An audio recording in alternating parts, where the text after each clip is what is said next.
Okay, so നമ്മൾ PK ലേണിങ്സിൻ്റെ അടുത്ത ക്ലാസ്സിലേക്ക് നമുക്ക് പോകാം. CPOയുടെ ക്ലാസ്സിൽ സ്പെഷ്യൽ ടോപ്പിക് നമ്മൾ പഠിക്കുന്നത് BNS ആണ്. BNSൽ ഹാർട്ട് റിലേറ്റ് ചെയ്ത പ്രൊവിഷൻസ് ആണ് നമ്മൾ പറഞ്ഞുകൊണ്ടിരുന്നത്. അതുമായി ബന്ധപ്പെട്ട് അടുത്ത ഏരിയ ആണ് സെക്ഷൻ 119 വോളണ്ടറിലി കോസിങ് ഹാർട്ട് അല്ലെങ്കിൽ ഗ്രീവിയസ് ഹാർട്ട്. എന്തിനാണ് വോളണ്ടറിലി ആയിട്ട് ഹാർട്ട് അല്ലെങ്കിൽ ഗ്രീവിയസ് ഹാർട്ട് കൊടുക്കുന്നതെന്ന് പറഞ്ഞാൽ പ്രോപ്പർട്ടികൾ പിടിച്ചു പറിക്കാൻ, എക്സ്റ്റോർട്ട് ചെയ്യാനോ അതല്ലാന്നുണ്ടെങ്കിൽ ഒരു ഇല്ലീഗൽ ആക്ടിവിറ്റി മറ്റൊരാളെ കൊണ്ട് ചെയ്യിപ്പിക്കാനോ വേണ്ടിയിട്ടാണ് voluntary causing heart grievous heart നിങ്ങൾ ചെയ്യുന്നത് എങ്കിൽ അതിൻ്റെ പണിഷ്മെൻ്റ് എന്ന് പറഞ്ഞാൽ 10 വർഷവും അതുപോലെ തന്നെ പ്ലസ് ഫൈനും ആയിരിക്കും നിങ്ങൾക്ക് കിട്ടുന്ന ശിക്ഷ എന്ന് പറയുന്നത്. ഇനി ഏതൊരു വ്യക്തിയാണോ വോളണ്ടറി കോസസ് ഗ്രീവിയസ് ഹാർട്ട് ഈ പറയുന്ന തൊട്ട് മുമ്പേ നമ്മൾ കണ്ടില്ലേ, ഈ പറയുന്ന പ്രൊവിഷൻ എന്ന് പറഞ്ഞു കഴിഞ്ഞാൽ ഓക്കെ, അപ്പോൾ പർപ്പസ് എന്ന് പറഞ്ഞു കഴിഞ്ഞാൽ എന്താണ്, ഈ ഏതെങ്കിലും തരത്തിൽ ഒരാളുടെ കയ്യിലിരിക്കുന്ന വാല്യബിൾ സെക്യൂരിറ്റിയൊക്കെ പിടിച്ചു പറിക്കാനോ അയാളുടെ പ്രോപ്പർട്ടികളൊക്കെ പിടിച്ചു പറിക്കാനോ ഒക്കെ വേണ്ടിയിട്ടാണ് നിങ്ങളിത് ചെയ്യുന്നത് എന്നുണ്ടെങ്കിൽ പണിഷ്മെൻ്റ് എന്ന് പറയുന്നത് എന്താണ്, എനി പർപ്പസ് എന്ന് പറയുന്നത് shall be punished with imprisonment for life. For imprisonment എന്ന് പറയുന്നത് 10 years വരെയും ഫൈനും കിട്ടാവുന്നതാണ്. അടുത്ത പറയുന്നതാണ് സെക്ഷൻ 120 വോളണ്ടറിലി കോസിങ് ഹാർട്ടോ ഗ്രീവിയസ് ഹാർട്ടോ to extort confession or to compel restoration of property എന്നുള്ളതാണ്.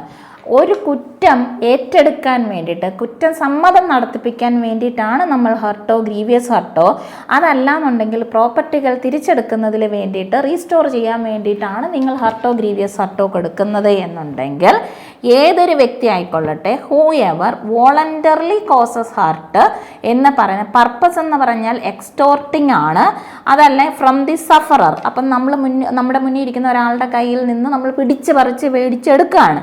അപ്പോൾ എന്താണ്, ആ പറയുന്ന വ്യക്തിയുടെ കയ്യിലിരിക്കുന്ന ആ സാധനം നമുക്ക് താല്പര്യം ഉണ്ടായത് കൊണ്ടാണല്ലോ. അപ്പോൾ എന്താണ്, അതല്ല എന്നുണ്ടെങ്കിൽ എന്തെങ്കിലും അയാളുടെ കയ്യിൽ നിന്നൊരു വിവരം കിട്ടാൻ, ഒരു ഈ കൺഫഷൻ നടത്തിക്കാൻ വേണ്ടിയിട്ടാണ് നിങ്ങൾ ഈ പ്രവൃത്തി ചെയ്യുന്നത് എന്നുണ്ടെങ്കിൽ, അതല്ല എന്നുണ്ടെങ്കിൽ എന്താണ്, ഇൻട്രസ്റ്റ് ഈ സഫറിൻ്റെ കയ്യിലുള്ള ഏതെങ്കിലും ഒരു വാല്യബിൾ സെക്യൂരിറ്റി നിങ്ങളത് ഡിമാൻഡ് ചെയ്യുന്നു, ഡിമാൻഡ് ചെയ്തിട്ടും തന്നിട്ടില്ല എന്നുണ്ടെങ്കിൽ പിടിച്ചു പറിക്കാൻ വേണ്ടിയിട്ടാണ് എന്നൊക്കെ ഉണ്ടെങ്കിൽ, അതിന് വേണ്ടിയിട്ടാണ് നിങ്ങളിത് ചെയ്യുന്നതെന്നുണ്ടെങ്കിൽ പണിഷ്മെൻ്റ് എന്ന് പറയുന്നത് 7 വർഷവും അതുപോലെ തന്നെ ഫൈനിലേക്കും പോകാവുന്നതാണ്. ഇനി അത് മാത്രമല്ല, ഇനി വോളണ്ടറിലി ക്രോസസ്. അപ്പോൾ ഇനി തൊട്ട് മുമ്പേ പറയുന്നത് എന്താണ്, ഇത് ഇത്രയും പറയുന്നതെന്ന് പറഞ്ഞു കഴിഞ്ഞാൽ എന്താണ്, അടുത്ത പറയുന്നത് any person voluntarily causes grievous ഹാർട്ടാണ്. അപ്പോൾ ഹർട്ട് ആണ് ചെയ്തതെങ്കിൽ അത്, ഇനി ഗ്രീവിയസ് ഹാർട്ടാണ് എന്നുണ്ടെങ്കിൽ നിങ്ങൾ ഈ തൊട്ട് മുമ്പേ കണ്ട പ്രവൃത്തികൾക്ക് വേണ്ടിയിട്ട് വോളണ്ടറിലി കോസിങ് ഹർട്ട് അല്ലെങ്കിൽ ഗ്രീവിയസ് ഹാർട്ട്. അപ്പോൾ രണ്ടാമത്തെ കാര്യം ഹൂ എവർ കണ്ടോ, ആദ്യം പറയുന്നത് whoever extorting from the sufferer any person interested എന്ന് പറഞ്ഞു തുടങ്ങിയതിന് ശേഷം പറയുന്നത് എന്താണ്, ഈ പറയുന്നത് ഇതിൽ വോളണ്ടറിലി കോസസ് ഹർട്ടാണ് പറയുന്നത്, ഹർട്ടാണ് ചെയ്യുന്നതെന്നുണ്ടെങ്കിൽ ഇത്രയും. ഇനി അടുത്ത പറയുന്നത് എന്താണ്, ഗ്രീവിയസ് ഹർട്ടാണ് നിങ്ങൾ ചെയ്യുന്നത് എന്നുണ്ടെങ്കിൽ ഈ പറയുന്ന കാര്യങ്ങൾ ഒരാളൊരു കുറ്റസമ്മതം നടത്താൻ വേണ്ടിയിട്ടോ അയാളുടെ കയ്യിലിരിക്കുന്ന വാല്യബിൾസ് ഒക്കെ പിടിച്ചു പറിക്കാൻ വേണ്ടിയിട്ടോ ഒക്കെ വേണ്ടിയിട്ട് നിങ്ങൾ അയാളുടെ ഗ്രീവിയസ് ഹർട്ടാണ് ചെയ്യുന്നതെന്നുണ്ടെങ്കിൽ അവിടെ പണിഷ്മെൻ്റ് എന്ന് പറയുന്നത് 10 വർഷം വരെയും പ്ലസ് ഫൈനുമാണ് കിട്ടുന്നത്. ഇനി കണ്ടേ ഇല്ലുസ്ട്രേഷൻ, ഒരു പോലീസ് ഓഫീസറാണ് ഇസഡിനെ ടോർച്ചർ ചെയ്യുന്നു, ഇസഡിൻ്റെ ഒരു കാര്യം സമ്മതിക്കാൻ വേണ്ടിയിട്ട് എവിടെ ഇന്ന് പറയുന്നത് ഈ പ്രകാരം ഈ ഓഫീസർ അതിന് എന്താണ് ശിക്ഷ കിട്ടുന്ന തരത്തിലുള്ള കുറ്റകൃത്യമാണ് അത് ചെയ്യുന്നത്. ഒരു പോലീസ് ഓഫീസറാണ് ബിയെ ടോർച്ചർ ചെയ്യുന്നു, എന്താണ് ചില സ്റ്റോളൻ പ്രോപ്പർട്ടികൾ എവിടെയാണ് വെച്ചിരിക്കുന്നതെന്ന് ചോദിച്ചുകൊണ്ടാണ് ടോർച്ചർ ചെയ്യുന്നത്. ഇവിടെ എന്താണ്, ഇത് പ്രകാരം ഈ ഓഫീസർ അതിന് ശിക്ഷ കിട്ടുന്ന തരത്തിലുള്ള കുറ്റമാണ് ചെയ്തിരിക്കുന്നത്. അടുത്തതാണ് വോളണ്ടറിലി കോസിങ് ഹർട്ട് അല്ലെങ്കിൽ grievous hurt to the deter public servant from his duty. അപ്പോൾ ആദ്യത്തെ കേസ് വോളണ്ടറിലി കോസസ് ഹർട്ടാണ്. ഏതെങ്കിലും ഒരു വ്യക്തി സ്വമേധയാ ഒരു പബ്ലിക് സർവൻറ്റിനെ അയാളുടെ ജോലിയിൽ നിന്നും എന്താണ് വോളണ്ടറി ആയിട്ട് ഹർട്ട് ചെയ്തുകൊണ്ട് പിന്തിരിപ്പിക്കാൻ ശ്രമിച്ചു കഴിഞ്ഞാൽ പബ്ലിക് സർവൻറ്റിൻ്റെയോ, അത് ഒന്നുകിൽ പബ്ലിക് സർവൻറ്റ് നേരിട്ട് വന്ന് ചെയ്യുന്നതോ അല്ലെങ്കിൽ അദ്ദേഹം പറഞ്ഞിട്ട് മറ്റാരെങ്കിലും ചെയ്യുന്ന ഡ്യൂട്ടി ആയിക്കൊള്ളട്ടെ. അപ്പോൾ ഈ പറയുന്ന ആ ഒരു ഡ്യൂട്ടിയെ നമ്മൾ തടസ്സപ്പെടുത്തുകയാണെങ്കിൽ എങ്ങനെയാണ്, വോളണ്ടറിലി കോസിങ് ഹർട്ടാണ് ടു എനി പേഴ്സൺ. ഒരു പബ്ലിക് സർവൻറ്റിനെ എന്തിനാണ് നമ്മൾ വോളണ്ടറിലി കോസിങ് ഹർട്ട് ചെയ്യുന്നതെന്ന് ചോദിച്ചു കഴിഞ്ഞാൽ അയാൾ ആ ഡ്യൂട്ടി ചെയ്യാതെ ഇരിക്കാൻ വേണ്ടിയിട്ടാണ് ഹർട്ട് ചെയ്യുന്നത് എന്നുണ്ടെങ്കിൽ പണിഷ്മെൻറ്റ് 5 വർഷമോ അതല്ലെങ്കിൽ ഫൈനോ അതല്ലെങ്കിൽ ഇത് രണ്ടും കൂടെ ചേർത്താണ് കിട്ടുന്നത്. ഓക്കെ, അടുത്തതാണ് ഇതേ സാഹചര്യത്തിൽ വോളണ്ടറിലി കോസിങ് ഗ്രീവിയസ് ഹർട്ടാണ് നിങ്ങൾ ഈ പറയുന്ന എന്താണ് പബ്ലിക് സർവൻറ്റിനോട് അയാളുടെ ഒഫീഷ്യൽ ഡ്യൂട്ടി ചെയ്യുന്നതിൽ നിന്നും തടസ്സപ്പെടുത്തുന്നതിലേക്ക് വേണ്ടി അദ്ദേഹത്തിന് നിങ്ങൾ എന്ത് ചെയ്യുകയാണ്, വോളണ്ടറിലി കോസിങ് ഗ്രീവിയസ് ഹർട്ടാണ് കൊടുക്കുന്നത് എന്നുണ്ടെങ്കിൽ 1 വർഷത്തിൽ കുറയാത്തതും 10 വർഷം വരെ പോകാവുന്നതും ഫൈനും കിട്ടാവുന്ന കുറ്റകൃത്യമാണത്. ഇനി അടുത്ത പ്രൊവിഷനാണ് വോളണ്ടറിലി കോസിങ് ഹർട്ടോ ഗ്രീവിയസ് ഹർട്ടോ അന്ന് എന്താണ് ഓൺ പ്രൊവോക്കേഷനാണ്. അപ്പം വോളണ്ടറി കോസസ് ഹർട്ടാണ്, ഗ്രേവ് ആൻഡ് സഡൻ പ്രൊവോക്കേഷൻ്റെ ഭാഗമായിട്ട് നമ്മുടെ സൈഡിൽ നിന്ന് ഹർട്ടാണ് ഉണ്ടായെന്നുണ്ടെങ്കിൽ എന്താണ് 1 മന്ത്, അതല്ല എന്നുണ്ടെങ്കിൽ 1 മന്ത് ഫൈൻ എന്ന് പറയുന്നത് ഫൈൻ എന്ന് പറയുന്നത് എത്രയാണ് 5000 റുപ്പീസോ അതല്ലെങ്കിൽ രണ്ടും കൂടെ ചേർത്ത് വരാം. ഇതേ സാഹചര്യത്തിൽ voluntarily causes grievous hurt on grave and sudden പ്രൊവോക്കേഷനിലെ പണിഷ്മെൻ്റ് എന്ന് പറയുന്നത് എത്രയാണ് 5 വർഷം വരെയോ അതല്ലെങ്കിൽ ഫൈനോ, അതല്ല ഫൈൻ എന്ന് പറയുന്നത് 10,000 റുപ്പീസ് വരെ പോകാവുന്നതാണ്. Then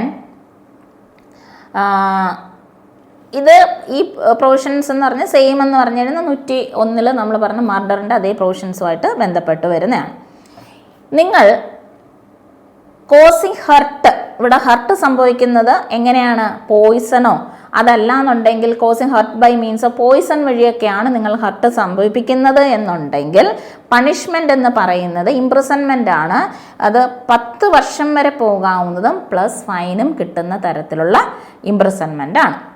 then voluntarily causing grievous hurt by use of acid ആണ് പറയുന്നത്. ആസിഡ് അറ്റാക്ക് ആണെന്നുണ്ടെങ്കിൽ ഹൂവർ കോസസ് പെർമനൻ്റ് അല്ലെങ്കിൽ പാർഷ്യൽ ഡാമേജോ ഡിഫോമിറ്റി ഒക്കെ ഉണ്ടാകുകയാണ്, ബേൺസ്, മെയിംസ്, എന്താണ് അംഗഭംഗങ്ങളൊക്കെ വരുത്തുകയാണ്. അപ്പോൾ ആസിഡ് വഴി എന്താണ് ത്രോയിങ് ആസിഡ് അല്ലെങ്കിൽ അഡ്മിനിസ്റ്ററിങ് ആസിഡൊക്കെ മറ്റൊരു വ്യക്തിയുടെ ശരീരത്തിൽ ആസിഡ് എടുത്ത് ഒഴിച്ചുകൊണ്ട് ആസിഡ് മുഖാന്തരം ഒക്കെ നിങ്ങൾ മറ്റൊരാൾക്ക് ഗ്രീവിയസ് ഹർട്ടോ ഉണ്ടാക്കുകയാണെന്നുണ്ടെങ്കിൽ അതിൻ്റെ പണിഷ്മെൻ്റ് എന്ന് പറഞ്ഞു കഴിഞ്ഞാൽ എന്താണ് 10ൽ കുറയാത്തതും ഇംപ്രിസൺമെൻറ്റ് വരെ പോകാവുന്നതും ഫൈനും കിട്ടാവുന്നതാണ്. ഇനി ഇങ്ങനെ നടത്തുന്നതിൻ്റെ ഭാഗമായിട്ട് ഇഞ്ചുറിയോ ഹർട്ടോ പെർമനൻറ്റ് വെജിറ്റേറ്റീവ് സ്റ്റേറ്റോ ഒക്കെ സംഭവിച്ചു കഴിഞ്ഞാലുള്ള അതിൻ്റെ എല്ലാം പണിഷ്മെൻ്റാണ് എത്ര പറയാവുന്നത് 10 വർഷം വരെയും അതുപോലെ തന്നെ അത് ഇംപ്രിസൺമെൻറ്റിലേക്ക് വരെയും പോകാവുന്നതാണ്. പിന്നെ ഫൈൻ ഇവിടെ അത് പ്ലസ് ഫൈനും കൂടി ഉണ്ടായിരിക്കും. ഫൈൻ എന്ന് പറയുന്നത് ഈ ആളുടെ മെഡിക്കൽ എക്സ്പെൻസുകളൊക്കെ മീറ്റ് ചെയ്യാൻ വേണ്ടിയിട്ടുള്ളതായിരിക്കും. ഇനി അടുത്തെന്ന് പറഞ്ഞു കഴിഞ്ഞാൽ എന്താണ്, ഈ ഫൈനെല്ലാം ആർക്കായിരിക്കും, വിക്ടിമിനായിരിക്കും കൊടുക്കുക. ഇനി ഇതേപോലെ ആസിഡ് ത്രോ ചെയ്യുക, ആസിഡ് എടുത്ത് എറിയുകയോ അതല്ലെങ്കിൽ അറ്റംപ്റ്റ് ചെയ്യുകയോ ഒക്കെ ചെയ്യുകയാണെന്നുണ്ടെങ്കിൽ അഡ്മിനിസ്റ്റർ ചെയ്യുകയോ ഒക്കെ ചെയ്യുകയാണെന്നുണ്ടെങ്കിൽ ഇതുവഴി പല പെർമനൻറ്റോ പാർഷ്യൽ ഡാമേജോ ഡിഫോമിറ്റിയോ ബേണിങ്സുകളോ മെയിമുകളോ ഡിസ്ഫിഗറേഷൻസോ ഡിസബിലിറ്റിയോ ഗ്രീവിയസ് ഹർട്ടോ ഒക്കെ സംഭവിച്ചു കഴിഞ്ഞാൽ പണിഷ്മെൻ്റ് എന്ന് പറയുന്നത് 5ൽ കുറയാത്തതും എന്നാൽ 7 വരെ പോകുന്നതും പ്ലസ് ഫൈനും കിട്ടുന്നതാണ്. ഇവിടെയും ഫൈൻ എന്ന് പറയുന്നത് എത്രയാണ്, നമ്മുടെ വിക്ടിമിന് തന്നെ കൊടുക്കേണ്ടതും അവരുടെ എല്ലാ ആവശ്യങ്ങൾ നീഡ് അനുസരിച്ചിട്ടുള്ള ഫൈൻ തന്നെയായിരിക്കും. മെഡിക്കൽ എക്സ്പെൻസ് അങ്ങനെയുള്ള എല്ലാ റീഹാബിലിറ്റേഷൻ എല്ലാത്തിനും കൂടെ ചേർത്തായിരിക്കും ഫൈൻ എന്ന് പറയുന്നത്. ഇവിടെ ആസിഡ് എന്ന് പറയുന്നത് acidic nature, corrosive character, burning നേച്ചറിലുള്ളതൊക്കെ ആയിരിക്കണം. ബോഡിലി ഇഞ്ചുറി ഉണ്ടാക്കാൻ ശരീരത്ത് പാടുകൾ, സ്കാറുകൾ, ഡിസ്ഫിഗറേഷൻസ് ഒക്കെ ടെമ്പററി അല്ലെങ്കിൽ പെർമനൻറ്റ് ഡിസബിലിറ്റീസ് ഒക്കെ ഉണ്ടാക്കാൻ ആ തരത്തിലുള്ള സബ്സ്റ്റൻസുകളായിരിക്കും ആസിഡുകൾ എന്ന് വിളിക്കുന്നത്. പെർമനൻ്റ് അല്ലെങ്കിൽ പാർഷ്യൽ ഡാമേജ്, ഡിഫോമിറ്റി അല്ലെങ്കിൽ പെർമനൻറ്റ് വെജിറ്റേറ്റീവ് സ്റ്റേറ്റ് എന്ന് പറയുന്നത് എന്തായിരിക്കണം എന്നല്ല, അതായത് അത് കുറച്ച് ഇറിവേഴ്സിബിൾ ആയിരിക്കണമെന്ന് നിർബന്ധമൊന്നുമില്ല. അതായത് ഇപ്പോൾ ഡിസ്ഫിഗറേഷൻ വന്നുപോയി, അപ്പോൾ ഡിസ്ഫിഗറേഷൻ എന്ന് പറഞ്ഞു കഴിഞ്ഞാൽ രൂപമാറ്റം വന്നു, ഷേപ്പൊക്കെ മാറിയെങ്കിലും അത് പൂർണ്ണമായിട്ട് അത് ആ സ്റ്റേറ്റ് പിന്നെ ഏതെങ്കിലുമൊക്കെ അവസ്ഥയിൽ നമ്മൾക്കത് ചികിത്സിച്ച് ഭേദമാക്കാൻ പറ്റും. അങ്ങനെ ഉണ്ടെങ്കിൽ അത് പ്രശ്നമൊന്നുമില്ല. ഡിസ്ഫിഗറേഷൻ വന്നോ ഇല്ലയോ എന്നുള്ളത് മാത്രമല്ല, അത് പെർമനൻ്റ് ആണോ, അത് തിരിച്ച് പഴയ രീതിയിലാക്കാൻ പറ്റുമെന്നോ പറ്റിയില്ലെന്നോ അതൊന്നും കാര്യം അല്ല, സബ്സ്റ്റൻസ് അല്ല. ഇനി അടുത്തയാണ് act endangering life for personal safety of other persons എന്നുള്ളതാണ്. 125 പറയുന്നത് റാഷ് ആൻഡ് നെഗ്ലിജൻ്റ് ആയിട്ട് നമ്മൾ ചില പ്രവൃത്തികൾ ചെയ്യുന്നു. ഈ റാഷ് ആൻഡ് നെഗ്ലിജൻ്റ് ആക്ടിവിറ്റികൾ എന്ന് പറഞ്ഞു കഴിഞ്ഞാൽ മറ്റ് ഉള്ള ഹ്യൂമൻ ബീയിങ്സിന് അവരുടെ പേഴ്സണൽ ലൈഫ് സേഫ്റ്റിക്കൊക്കെ ആണ്, അതിനെ എൻഡേഞ്ചർ ആകുകയാണ്, അപകടകരമാകുന്ന രീതിയിൽ നമ്മുടെ സൈഡിൽ നിന്ന് ഇതേപോലെ പ്രവൃത്തികളൊക്കെ ഉണ്ടെന്നുണ്ടെങ്കിൽ ഇവിടെ ഇംപ്രിസൺമെൻ്റ് എന്ന് പറയുന്നത് എന്താണ്, 3 മന്തിൽ തുടങ്ങി 3 മന്ത്, ഫൈൻ എന്ന് പറയുന്നത് 2000 റുപ്പീസോ അല്ലെങ്കിൽ രണ്ടും കൂടെ ഒരുമിച്ചോ ചേർത്ത് കിട്ടാവുന്നതാണ്. ഇനി ഇങ്ങനെ നമ്മൾ എന്ത് നടത്തുകയാണ്, ആക്ട് എൻഡേഞ്ചറിങ് ലൈഫ് അല്ലെങ്കിൽ പേഴ്സണൽ സേഫ്റ്റി ഓഫ് അതർ പേഴ്സൺസിന് ഇങ്ങനെ ചെയ്യുമ്പോൾ ഹർട്ടൊക്കെ സംഭവിക്കുകയാണെങ്കിൽ പണിഷ്മെൻ്റ് എന്ന് പറയുന്നത് 6 മാസം വരെയാണ്. ഫൈൻ എന്ന് പറയുന്നത് 5000 റുപ്പീസോ ഇത് രണ്ടും കൂടെ ഒരുമിച്ചോ കിട്ടാവുന്നതാണ്. ഇനി ഈ എൻഡേഞ്ചറിങ് ആക്ടിവിറ്റികൾ നടക്കുമ്പോൾ ഗ്രീവിയസ് ഹർട്ടാണ് സംഭവിക്കുന്നതെന്നുണ്ടെങ്കിൽ പണിഷ്മെൻ്റ് എന്ന് പറയുന്നത് 3 വർഷം വരെയും ഫൈൻ എന്ന് പറയുന്നത് 10,000 റുപ്പീസോ ഇത് ഒരുമിച്ചോ കിട്ടാവുന്നതാണ്. ഓക്കെ, ഇനി അടുത്ത ഒരു ഏരിയ ആണ് റോങ്ഫുൾ റെസ്ട്രെയിൻറ്റ്, അതുപോലെ തന്നെ റോങ്ഫുൾ കൺഫൈൻമെൻറ്റ് എന്ന് പറയുന്ന ഏരിയ. എന്താണ് റോങ്ഫുൾ റെസ്ട്രെയിൻറ്റ്? റോങ്ഫുൾ റെസ്ട്രെയിൻറ്റ് 126 പറയുന്ന റോങ്ഫുൾ റെസ്ട്രെയിൻറ്റ് എന്ന് പറഞ്ഞു കഴിഞ്ഞാൽ ഏതെങ്കിലും ഒരു വ്യക്തി വോളണ്ടറിലി ആയിട്ട് എന്താണ് ഒരു വ്യക്തി, ഇപ്പം നമ്മളുടെ മതീഷ് സ്ഥിരമായിട്ട് വീട്ടിലേക്ക് നടന്നു വരുന്ന വഴിയുണ്ടെന്ന് വിചാരിക്കുക. ആ വഴി എന്താണ് ലോഫുള്ളായിട്ട് എൻ്റർ ചെയ്യാൻ മതീഷിന് അധികാരമുള്ള ഒരു സ്ഥലത്തേക്ക് മതീഷിനെ കയറ്റി വിടുന്നില്ല. ദാറ്റ് ഈസ് റോങ്ഫുൾ റെസ്ട്രെയിൻറ്റ്, തടയുകയാണ് ചെയ്യുന്നത്. പക്ഷേ മതീഷിന് മറ്റേ വഴി കൂടെ വരാം, ഇപ്പുറത്തെ വഴി കൂടെ വരാം, അതൊന്നും പ്രശ്നമില്ല. ഒരു ഡയറക്ഷനിലേക്ക് നമ്മൾ മറ്റൊരാളെ തടയുകയാണ്, അങ്ങ് ആ വഴിയിലേക്ക് പോകാനേ സമ്മതിക്കുന്നില്ലെങ്കിൽ ദാറ്റ് ഈസ് റോങ്ഫുൾ റെസ്ട്രെയിൻറ്റ്. അതായത് prevent that person from proceeding in any direction in which that person has a right to proceed ഈ സെറ്റ്. ഒരു വ്യക്തിക്ക് എന്താണ് റൈറ്റ് പ്രൊസീഡുള്ള, പോകാൻ അനുമതിയുള്ള ഒരു സ്ഥലത്ത് അയാൾ ഈ ഒരു വഴി എനിക്ക് നടക്കാം, ഈ വഴിയിൽ എനിക്ക് അങ്ങോട്ടോ ഇങ്ങോട്ടോ ഒക്കെ നടക്കാം, പക്ഷേ ഇതുവഴി എന്നെ കടത്തിവിടുന്നില്ലെങ്കിൽ ദാറ്റ് ഈസ് റോങ്ഫുൾ റെസ്ട്രെയിൻറ്റ് എന്ന് പറയും. ഇനി അതായത് obstruction of a private way over a land or water of a person in good faith believes himself to have the lawful right to obstruct is. എന്നാൽ എൻ്റെ പ്രോപ്പർട്ടിയിൽ കൂടി എനിക്ക് ഉത്തമമായ വിശ്വാസമുണ്ട്, ഇതെൻ്റെ പ്രോപ്പർട്ടിയാണ്, മറ്റാർക്കും അതിനകത്തൂടെ വഴി നടക്കാനുള്ള അവകാശമില്ല. അപ്പോൾ ആ ഒരു ഗുഡ് ഫെയ്ത്തിൽ എൻ്റെ പ്രോപ്പർട്ടി കൂടി വഴി നടക്കുന്ന മതീഷിനെ ഞാൻ പറയുകയാണ്, നാളെ മുതൽ ഇവിടെ വഴിയൊന്നും വഴി നടക്കാൻ, മതീഷിന് ആ വഴിയുണ്ട്, അപ്പുറത്തെ വഴിയുണ്ട്, വീട്ടിലേക്ക് പോകാൻ മറ്റു വഴികളൊക്കെ ഉണ്ട്, പക്ഷേ ഇതുവഴി പോകാൻ ഞാൻ ചെയ്ത കുറ്റമാണോ? അല്ല. കാരണം എന്താണ്, ഗുഡ് ഫെയ്ത്തിൽ എനിക്ക് ഉത്തമമായ വിശ്വാസമുണ്ട്, ഐ ഹാവ് ദ റൈറ്റ്. എന്തിനുള്ള റൈറ്റാണ്? ആ പറയുന്ന ആളെ തടയാൻ എനിക്ക് അവകാശമുണ്ട് എന്നുള്ള ഇതിൽ അത് റൈറ്റ് നിലനിൽക്കുന്നുണ്ടെങ്കിൽ ഞാൻ ചെയ്തത് കുറ്റകരമല്ല. എന്നാൽ എൻ്റെ പ്രോപ്പർട്ടിയിന്മേൽ മറ്റൊരാൾക്ക് റൈറ്റ് വേ നിലനിൽക്കുന്ന ഒരു സ്ഥലമാണ്, എനിക്ക് അയാളെ തടയാൻ പറ്റില്ല എങ്കിൽ, മതീഷിന് ഈ വഴിയല്ലാതെ മറ്റൊരു വഴിയില്ല വീട്ടിലേക്ക് പോകാൻ എങ്കിൽ, ഞാൻ ആ സമയത്ത് മതീഷിനെ തടഞ്ഞു കഴിഞ്ഞാൽ ഞാൻ ചെയ്യുന്ന ഒഫൻസാണ്. ഓക്കെ, ഇതിൻ്റെ പണിഷ്മെൻ്റ് എന്ന് പറഞ്ഞു കഴിഞ്ഞാൽ 1 മാസം വരെയാണ്. അതുപോലെ തന്നെ 5,000 റുപ്പീസോ അതെങ്കിൽ രണ്ടും ഒരുമിച്ചോ. ഇപ്പോൾ നിങ്ങൾ ഇങ്ങനെ ആലോചിച്ചാൽ മതി, ഒരു റൂമിലേക്ക് പോകുമ്പോൾ, ഒരു റൂമിലേക്ക് കയറാൻ നേരത്ത് റൂം പുറത്ത് നിന്ന് പൂട്ടിയിട്ട് കഴിഞ്ഞ് നിങ്ങൾക്ക് ആ റൂമിനകത്തേക്ക് നിങ്ങൾ റൂമിന് പുറത്ത് അങ്ങോട്ടും ഇങ്ങോട്ടൊക്കെ നടന്നു, പക്ഷേ റൂമിനകത്തേക്ക് നിങ്ങൾക്ക് കയറാൻ പറ്റുമോ? ഇല്ല. അതാണ് റോങ്ഫുൾ റെസ്ട്രെയിൻറ്റ് എന്ന് വിളിക്കുന്നത്. ഒരു ഇല്ലുസ്ട്രേഷൻ പറയുന്നുണ്ട്, എ എന്ന് പറയുന്ന ഒരാൾ ഇസഡിന് വഴി നടക്കാൻ അവകാശമുള്ള ഒരു വഴി എന്ന് പറയുന്ന ഗുഡ് ഫെയ്ത്തിൽ, അതായത് എനിക്ക് അവിടെ ഇയാളെ സ്റ്റോപ്പ് ചെയ്യാൻ റൈറ്റ് ഉണ്ട് എന്ന് കരുതിയിട്ടാണ് ഞാൻ അയാളെ സ്റ്റോപ്പ് ചെയ്യുന്നത്. അപ്പം ഞാൻ മറ്റ് ഒരാൾ അതുവഴി കടന്നു പോകുന്ന ഒരാളെ ഞാൻ പ്രിവെൻറ്റ് ചെയ്യാണ്. അപ്പോൾ right to stop the path. Z ഇവിടെ പറയുന്ന എ എന്ന് പറയുന്ന ഒരാൾ obstruct the path along which Z has a right to pass.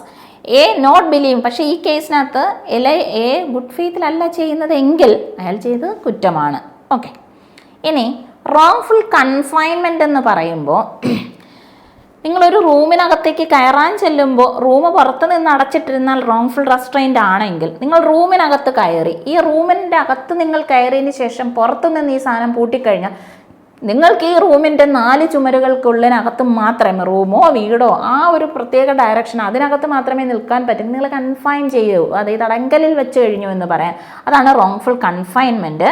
അതായത് എന്താണ് person from proceedings beyond certain circumscribing limit, അതായത് ഈ ഒരു വ്യക്തമായിട്ട് നിശ്ചയിച്ചിട്ടുള്ള ഈ ഒരു ലിമിറ്റിനപ്പുറത്തേക്ക് നിങ്ങൾക്ക് എങ്ങും പോകാൻ പറ്റില്ല. ഈ റൂമിനകം വിട്ട് ഈ വീട് വിട്ട് നിങ്ങൾക്ക് എങ്ങും പോകാൻ പറ്റില്ലെങ്കിൽ ദാറ്റ് ഈസ് റോങ്ഫുൾ കൺഫൈൻമെൻറ്റ് എന്ന് പറയും.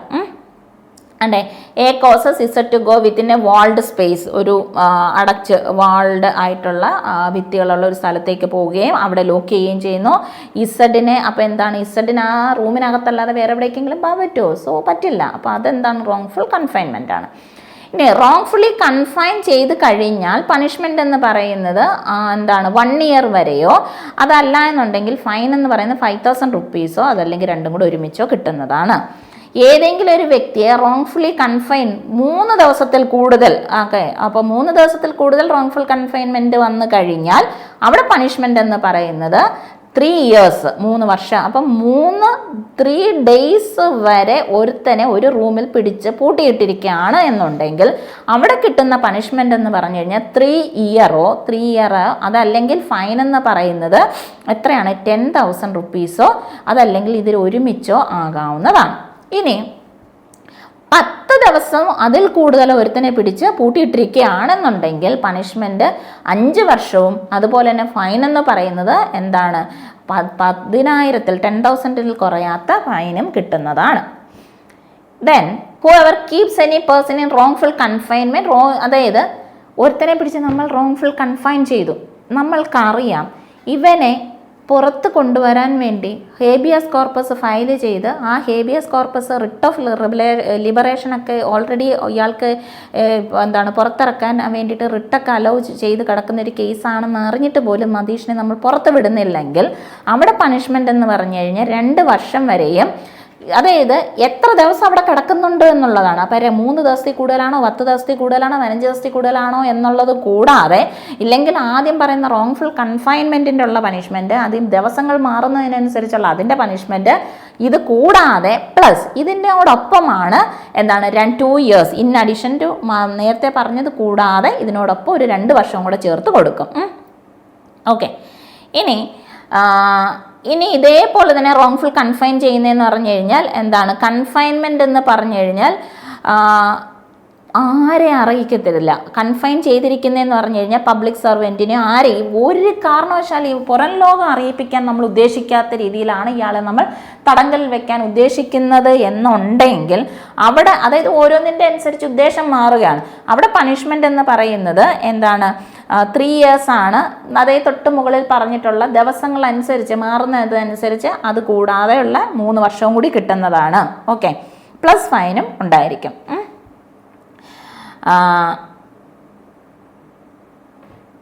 നമ്മളൊരുത്തനെ പിടിച്ച് പൂട്ടിയിട്ടിരിക്കുന്നത് ഇവൻ്റെ കയ്യിലുള്ള വാല്യുബിൾസ് ഒക്കെ പിടിച്ചു പറിക്കാനോ അതല്ലെങ്കിൽ കയ്യിൽ വാല്യുബിൾ സെക്യൂരിറ്റിയോ അങ്ങനെയുള്ളതൊക്കെ എന്താണ് എക്സ്റ്റോർഷന് വേണ്ടിയിട്ടാണ്. കയ്യിലുള്ള വിലപിടിപ്പുള്ള വസ്തുക്കളോ മറ്റെന്തെങ്കിലും തരത്തിലോ അപ്പോൾ കയ്യിലുണ്ടായിരിക്കണമെന്നില്ല, വീട്ടിലുള്ളതായാലും മതി.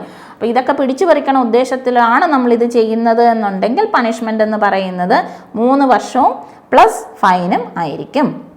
ഇനി നമ്മൾ റോങ്ഫുള്ളി ഇയാളെ കൺഫൈൻ ചെയ്യുന്നതിൻ്റെ ഉദ്ദേശം എന്ന് പറയുന്നത്, കൺഫൈൻ ചെയ്തിരിക്കുന്നതിൻ്റെ ഉദ്ദേശം എന്ന് പറയുന്നത് കൺഫഷൻ നടത്താൻ വേണ്ടിയിട്ടാണ്, അല്ലെങ്കിൽ ഇയാളുടെ കയ്യിൽ നിന്ന് എന്തെങ്കിലും ഇൻഫർമേഷൻ നമ്മൾക്ക് എടുക്കാൻ വേണ്ടിയിട്ടാണ് എന്നുണ്ടെങ്കിൽ, അതല്ലെങ്കിൽ എന്താണ് ഏതെങ്കിലും പ്രോപ്പർട്ടികളുടെയൊക്കെ റീസ്റ്റോറേഷന് വേണ്ടിയിട്ടൊക്കെ ആണ് ഇയാളുടെ കയ്യിലിരിക്കുന്നതിന് തിരിച്ചു കൊടുക്കട എന്ന് പറയാൻ വേണ്ടിയിട്ടാണ്. അത് തിരിച്ചു കൊടുത്തില്ലെങ്കിൽ പൂട്ടിയിട്ടേക്കുമാണ്. അപ്പോൾ ഈ തരത്തിലൊക്കെയാണ് നിങ്ങൾ അയാളെ എന്താണ് കൺഫൈൻ ചെയ്യുന്നത് എന്നുണ്ടെങ്കിൽ ഇവിടെ പറയുന്നത് 3 വർഷം വരെയും പ്ലസ് ഫൈനും ആയിരിക്കും. ഓക്കെ, അപ്പോൾ ഇത്രയാണ് നമ്മളുടെ ഏത് പ്രൊവിഷൻസ് എന്ന് പറയുന്നത്. ഇത്രയുമാണ്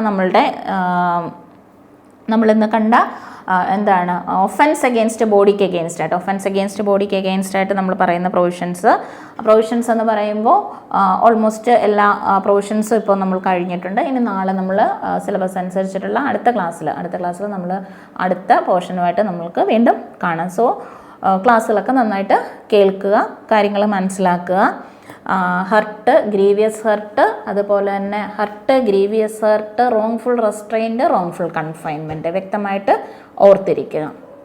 ഓക്കെ, ശരി, ബൈ.